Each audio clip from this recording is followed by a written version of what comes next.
اعوذ باللہ السمیع العلیم من الشیطان اللعین الرجیم بسم اللہ الرحمن الرحیم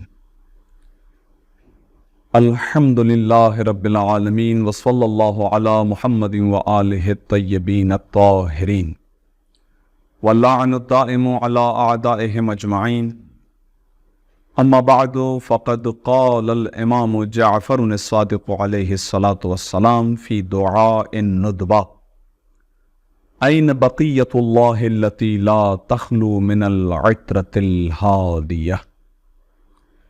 آپ کی خدمت میں دعائے ندبہ کے مطالب بیان کیے جا رہے تھے، اور مقصود ان مطالب کے بیان کرنے سے یہ ہے کہ جب ہم دعا پڑھیں تو ہم اس بات کی طرف متوجہ ہوں کہ ہم پروردگار عالم سے، اپنے خدا سے کیا مانگ رہے ہیں، راز و نیاز میں پروردگار عالم سے جو ہماری گفتگو ہے ہم کیا کہہ رہے ہیں۔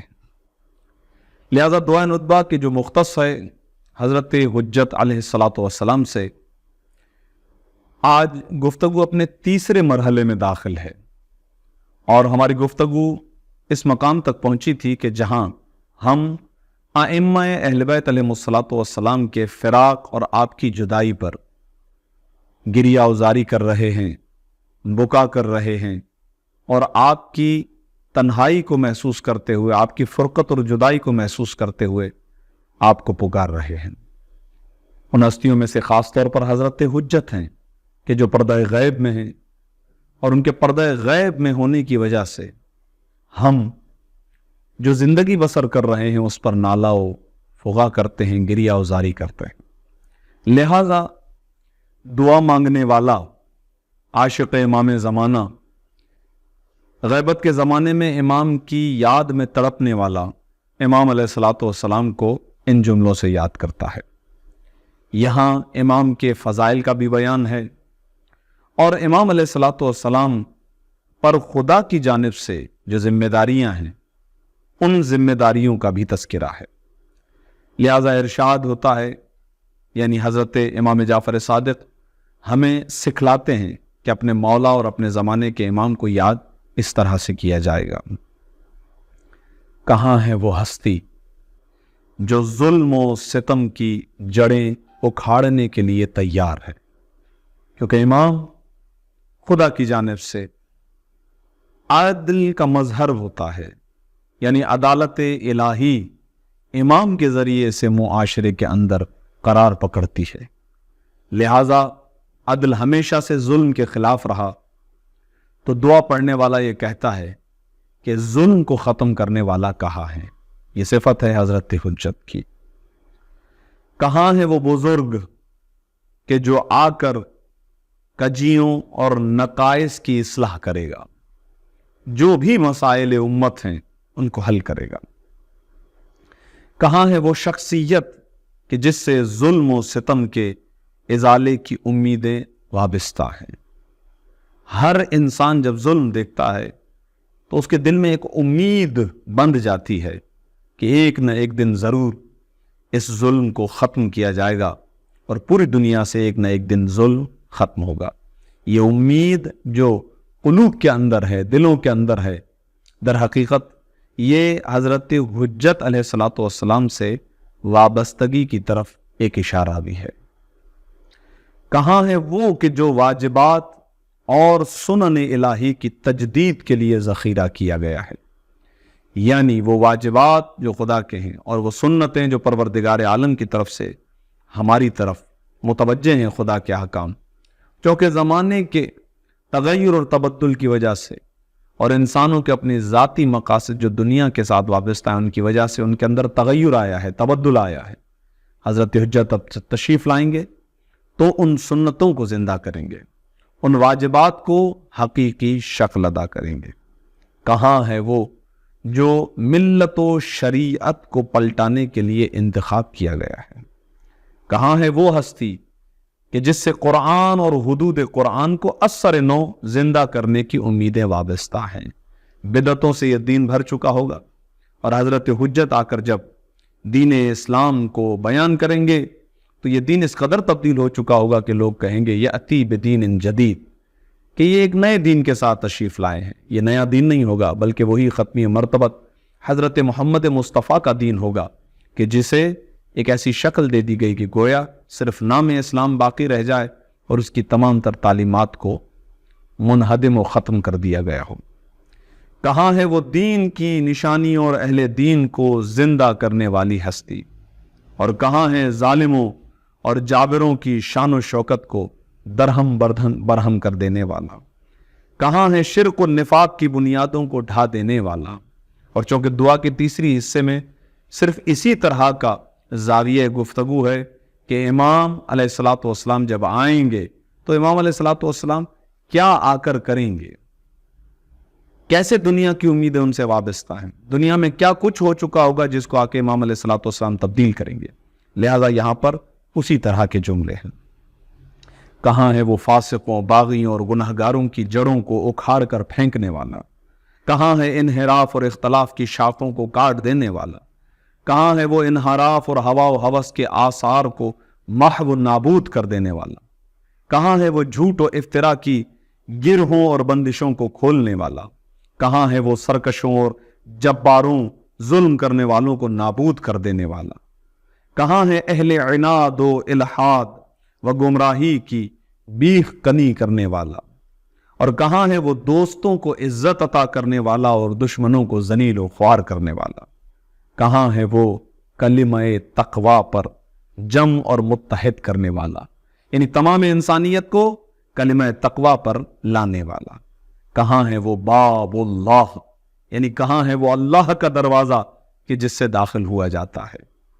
کہاں ہے وہ وجہ اللہ، یعنی اللہ کا چہرہ کہ جس کی طرف اولیاء الہی توجہ کرتے ہیں؟ کہاں ہے وہ زمین اور آسمان کے درمیان موجود نہ ٹوٹنے والا بندھن؟ کہاں ہے وہ یوم فتح کا مالک اور ہدایت کا پرچم لہرانے والا؟ کہاں ہے خوبیوں اور پسندیدہ چیزوں کو جمع کرنے والا؟ کہاں ہے وہ انبیاء اور فرزندان انبیاء کے خون کا بدلہ لینے والا؟ ہر وہ ظلم کے جو زمین پر ہوا اس کا بدلہ حضرت حجت لیں گے. تمام وہ اولیاء الہی، اسی دعا کے اندر اولیاء کی تعبیر انبیاء کے لیے ہے کہ بہت سارے انبیاء کو قتل کیا گیا، ظلم سے قتل کیا گیا، ان کی اولادوں کو قتل کیا گیا. حضرت حجت جب تشریف لائیں گے تو انبیاء اور فرزندان انبیاء کے خون کا انتقام لیں گے. اور سب سے بڑا جو کام حضرت حجت کے ذمہ ہے وہ ہے کہاں ہے وہ مقتول کربلا کے خون کا انتقام لینے والا؟ سرکار سید الشہداء امام حسین اور آپ کے جانثار ساتھیوں کی شہادت کا واقعہ جو کربلا میں پیش آیا، اس کا بدلہ لینے والا حضرت امام زمان. کہاں ہے وہ ان پر نصرت و کامیابی حاصل کرنے والا جنہوں نے اس پر ظلم کیا اور تہمت لگائی؟ کہاں ہے وہ مضطر و بے قرار کہ جب دعا کرتا ہے تو جواب پاتا ہے؟ کہاں ہے وہ نیک اور متقی افراد کا سردار؟ کہاں ہے وہ فرزند نبی مصطفیٰ؟ کہاں ہے وہ دل بند علی مرتضی؟ کہاں ہے وہ جگر گوشہ خدیجہ کبریٰ؟ کہاں ہے وہ نور عین فاطمہ کبریٰ صلوات اللہ وسلامہ علیہ؟ میرے ماں باپ آپ پر قربان، یہ ایک محبت کا انداز ہوتا ہے. عاشق اہل بیت ائمہ معصومین کی جو موجودگی میں ہوتے تھے صحابہ، وہ بھی اسی طرح سے گفتگو کرتے تھے کہ میرے ماں باپ آپ پر قربان. بے ابی انت و امی، آپ کو روایات میں یہ جملہ بہت ملے گا. میں اور آپ حضرت حجت کی یاد میں جب یہ دعا پڑھتے ہیں تو ہم بھی یہ جملہ کہتے ہیں، بے ابی انت و امی، میرے ماں باپ آپ پر قربان ہوں اور میری جان و دل آپ پر فدا ہو جائیں. اے اللہ کے مقرب سرداروں کے فرزند، حضرت آدم سے لے کے حضرت امام حسن عسکری تک ہر ہستی کے وارث ہیں امام علیہ الصلوۃ والسلام. لہذا تمام تر فضائل مجتمع ہو کر جمع ہو کر حضرت امام زمانہ کی ذات میں آ جاتے ہیں. لہذا وہ سارے مقرب فرزند ہیں تو حضرت حجت ان کے فرزند ہیں. اے نجیب اور بزرگوار ہستیوں کی یادگار، اے ہدایت یافتہ ہادیوں کے فرزند، اے بہترین پاکیزگی نفس کی مالک ہستیوں کے فرزند، اے سخاوت مند کریموں کے فرزند. ہر صفت کمال جو اولیاء اللہ کے اندر پائی جاتی تھی حضرت حجت کے اندر موجود ہوگی. اے طیبین و طاہرین کے فرزند، اے منتخب جواں مردوں کے فرزند، اے کرم و جود کے منبع و مرکز و اہل کے فرزند، یعنی جہاں کرم ہو، جہاں جود ہو، جہاں سخا ہو، وہ خاندان ان ہستیوں کا خاندان ہے، اور انہی کی اولاد میں حضرت حجت ہیں۔ اے نور بخشنے والے ماہتابوں کے یا کی یادگار، یہاں پر ماہتاب چاند کو کہتے ہیں، یہاں پر نسبت اہل بیت علیہ الصلوۃ والسلام کی طرف، کہ یہ گویا ایسے چاند ہیں کہ جنہوں نے کائنات کو نور عطا کیا ہے۔ اے نورانی چراغوں کے فرزند، اے چمکدار ستاروں کے فرزند، اے حق کی آشکار نشانیوں کے فرزند، اے واضح راستوں کے فرزند، اے ان ہستیوں کے فرزند جو خدا کے واضح نشان تھے۔ ائمہ اہل بیت علیہ الصلوۃ والسلام خود نشانی ہیں، خدا کی ذات پر ایک دلیل ہیں، خدا کی ذات پر ایک آیت ہیں، علامت ہیں۔ لہذا خود امیر المومنین کا ارشاد گرامی ہے، میرے مولا فرماتے ہیں انا آیت اللہ الکبری، آیت اللہ العظمی، میں اللہ کی سب سے بڑی نشانی ہوں، میں خدا کی عظیم علامت ہوں۔ تو یہاں پر امام زمانہ کو نسبت دی جا رہی ہے آپ کے آباء و اجداد کی طرف، کہ وہ خدا کی واضح نشانیاں تھیں اور آپ ان کے فرزند ہیں۔ تو یہ دعا پڑھنے والا امام کو پکار رہا ہے ان القابات کے ذریعے سے، اے علوم و معارف الہی کے فرزند، اے مشہور سنتوں کے فرزند، اے روایت شدہ علامتوں کے فرزند، اے تحقیق یافتہ معجزات کے فرزند، اے روشن دلیلوں کے فرزند، اے صراط مستقیم کے فرزند۔ بعض روایات میں صراط مستقیم کی نسبت امیر المؤمنین علی ابن ابی طالب علیہ الصلوۃ والسلام کی طرف دی گئی ہے، یعنی اس پر کئی ایک روایات ہیں، لیکن یقیناً سورہ مبارک یاسین کی ابتدائی آیات میں رسول اللہ کی طرف بھی نسبت ہے کہ آپ صراط مستقیم پر ہیں۔ تمام ائمہ معصومین علیہ الصلوۃ والسلام صراط مستقیم ہیں، اور ان کے بقیہ حضرت امام زمانہ۔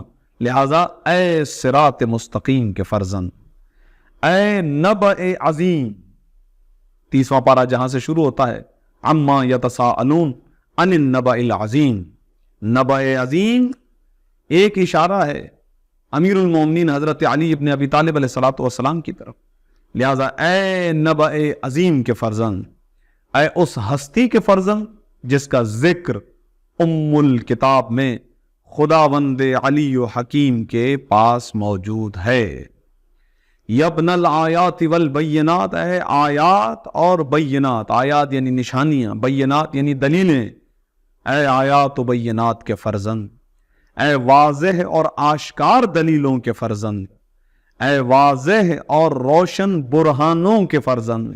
برہان نہ ٹوٹنے والی دلیل کو کہا جاتا ہے، نہ قابل شکستہ دلیل کو کہا جاتا ہے۔ اے خدا کی کامل حجتوں کے فرزند۔ اسی دعا کے آغاز میں انبیاء کو اولیاء الہی سے تعبیر کیا گیا، یہاں پر لفظ حجت کا استعمال بھی صحیح ہے، لیکن زمانے کے ساتھ ساتھ یہ لفظ گویا امام علیہ الصلوۃ والسلام کا نام بن جاتا ہے۔ جب بھی ہم کہتے ہیں حجت خدا، حضرت امام زمانہ ذہن میں آتے ہیں، لیکن ہر ولی خدا جسے خدا اپنے بندوں کے لیے بھیجے ان کی ہدایت کا سامان دے کر، وہ در حقیقت اسی قوم کے لیے حجت بنتا ہے۔ لہٰذا اے خدا کی کامل حجتوں کے فرزند، جو خدا کی کامل حجتیں تھیں، حضرت حجت ان کے فرزند ہیں۔